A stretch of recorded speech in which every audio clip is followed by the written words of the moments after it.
Donald Trump के राष्ट्रपति बनने के बाद बड़े बड़े लगातार फैसले सामने आ रहे हैं। ट्रंप ने चीन और कनाडा पर लगातार तलवार चलाई है। उनका अगला नंबर भारत भी हो सकता है।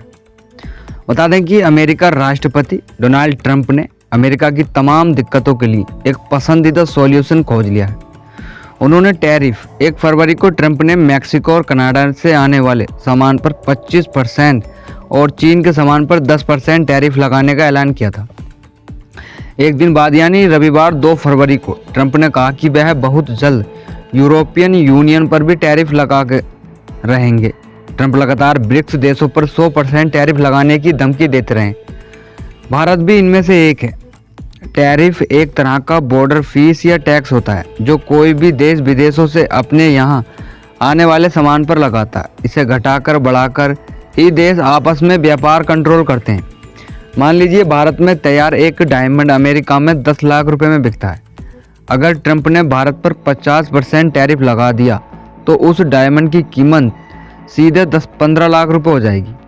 दाम बढ़ने से अमेरिका में भारत के डायमंड की खपत कम हो जाएगी। कोई देश टैरिफ बढ़ाता है तो उसके घरेलू मार्केट में विदेशी सामान महंगे हो जाते हैं। इससे सरकार की कमाई भी बढ़ती है, साथ ही विदेशी सामान की खपत कम होती है और घरेलू कंपनियों के सामान भी खपत बढ़ती है। इस तरह सरकार घरेलू प्रोडक्शन को बढ़ावा देती है। कोई दो देश एक तरफा टैरिफ ना बढ़ा दे, इसके लिए सभी देश विश्व व्यापार संगठन के साथ बातचीत करके एक रेट तय करते हैं। इसकी सबसे बड़ी वजह अपना व्यापार घाटा कम करना है। आपस में व्यापार करने वाले दो देशों में से अगर एक देश दूसरे देश से ज़्यादा सामान खरीदता है तो इस अंतर को उस देश का ट्रेड डेफिसिट यानी व्यापार घाटा कहते हैं।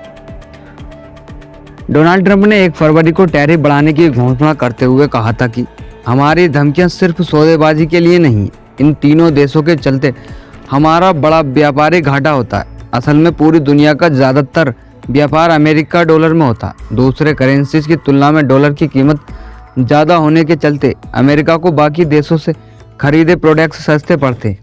इसलिए अमेरिका एक्सपोर्ट की बजाय ज़्यादा सामान इंपोर्ट करता है। 2023 में अमेरिका को चीन से 30.2%, मैक्सिको से 19% और कनाडा से 14.5% व्यापार में घाटा हुआ, नुकसान पहुंचा। कुल मिला के ये तीनों देश 2023 में अमेरिका के 670 अरब डॉलर यानी करीब 40 लाख करोड़ रुपए के व्यापार के घाटे के लिए जिम्मेदार रहे। इन देशों पर टैरिफ बढ़ाने की अन्य वजह भी हो सकती है। जैसे बीते दिनों अमेरिका ने मैक्सिको पर आरोप लगाया था कि उसके ड्रग्स के डीलर्स के साथ संबंध है और वह उनके जरिए अमेरिका में ड्रग्स पहुंचा रहा। व्हाइट हाउस की प्रवक्ता कैरोलिन लेविट ने यहां तक कहा कि कनाडा, मैक्सिको और चीन से हमारे देश में अवैध फेंटेनाइल ड्रग्स और हथियार पहुंच रहा, जिससे लाखों लोग मारे गए हैं। 1 फरवरी को ट्रंप के ऐलान के तुरंत बाद कनाडा ने भी अमेरिका से आने वाले सामान पर 25% टैरिफ लगाने का ऐलान कर दिया था। कनाडाई पीएम ट्रूडो ने कहा कि अमेरिकी शराब और फलों के आयात पर 4 फरवरी से नए टैरिफ लागू होंगे। मैक्सिको की राष्ट्रपति क्लाउडिया शिनबाम ने भी कहा कि उन्होंने अमेरिका पर जवाबी टैरिफ लागू करने के निर्देश दिए। हालांकि 3 फरवरी को मैक्सिको की राष्ट्रपति क्लाउडिया शिनबाम और ट्रंप के बीच एक समझौता हो गया है। इसके तहत टैरिफ को 1 महीने के लिए टाल दिया जाएगा। दोनों देशों के बीच सीमा सुरक्षा पर कोई भी समझौते हुए हैं। ट्रंप ने कहा कि 10,000 सैनिकों को अमेरिका मैक्सिको सीमा पर प्रवासी और अवैध ड्रग्स के प्रवाह रोकने के लिए तैनात किया जाएगा। वहीं चीन ने ट्रंप के फैसले को विश्व व्यापार संगठन WTO में चुनौती देने का फैसला किया। चीन ने कहा कि अमेरिका का टैरिफ WTO के नियमों का उल्लंघन कर रहा है। तनाव बढ़ाने की जगह बातचीत करके सहयोग मजबूत करना चाहिए।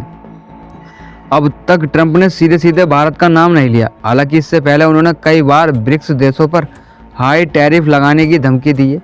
चीन की तरह ही भारत और ब्राज़ील जैसे देश ब्रिक्स का हिस्सा हैं।